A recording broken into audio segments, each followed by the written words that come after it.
Okay, so here's another statics problem. So this time we've got 3 different forces, F2, F1 and 30 newtons. And we've got some kind of rigid bar here. So this here is a rigid support, some rigid bar, and it's on some kind of pivot here, okay? So there's a pivot here. So basically what we've got then is we've got the 30 Newton weight hanging on the end of this rigid support. The rigid support is able to pivot around this point, but then you've got this presumably a metal cable or piece of string attached up here to the wall, and that is basically stopping the rigid bar from rotating. So this is supporting the rigid bar as it holds this 30 Newton force, and this is often known as the pub sign problem or shop sign problem or something like that, because essentially what you'd have is some kind of sign hanging on here which is giving you your 30 Newton force, saying something or other on there, okay? So you've got some kind of sign hanging on the end of this, and it's supported by this rigid support, which has then got a cable or piece of string attached to the wall, which is stopping this rigid support from rotating, okay? So this force F2 is the reaction force from the wall on the rigid support. F1 is the tension in this cable here, and the 30 newtons is the weight acting down on the end of this rigid support. So we need to work out what F2 and F1 is. So the first method I'm going to show you to do this is a triangle of forces. Now again, this is a statics problem. This sign is just hanging here. This 30 Newton force is just hanging from the end of this rigid support. The support is not moving.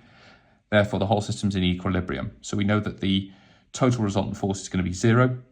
So as I said before, we can do a triangle of forces. The way we're going to do this is we're going to draw our 30 Newton force like this downwards. We're going to draw our force F2 head to tail. Okay, so remember it's head to tail. So the head of this vector attaches to the tail of this vector. So this is F2, this is 30 newtons. We know that these two are at 90 degrees to one another. And then we can draw F1 along this line here, okay? So that's your F1. And we know that F1 is at an angle of 20 degrees. And you can see that this forms a closed triangle, which means that there is 0 resultant force. And that's exactly what we'd expect in this situation.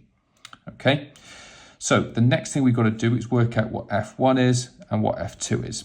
And we can just use trigonometry for this.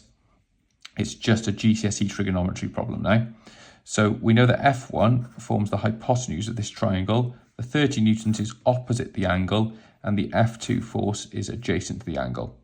So to work out F1, we're going to use our 30 Newton known force here. We're always going to be using that. That's the opposite. This is the hypotenuse. So you guessed it, we're going to use sine 20 equals opposite over hypotenuse, so 30 over F1. And therefore F1 will be 30 divided by sine 20.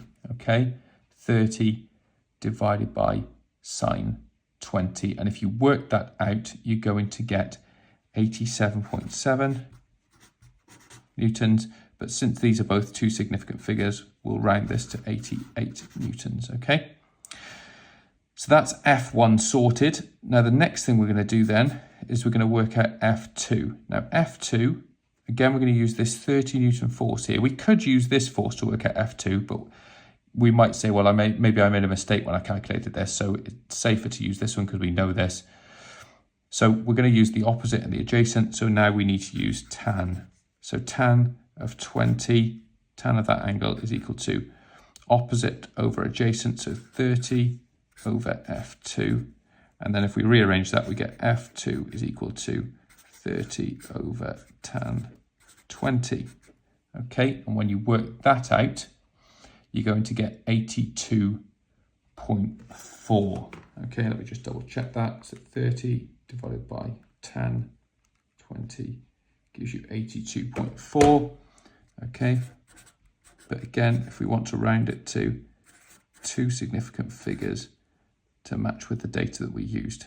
Okay, because really you should only quote your answer to the same number of significant figures used in the calculation. So that's that one solved. So we've worked out F2 and F1. and I'll show you another method of how to do this in another video.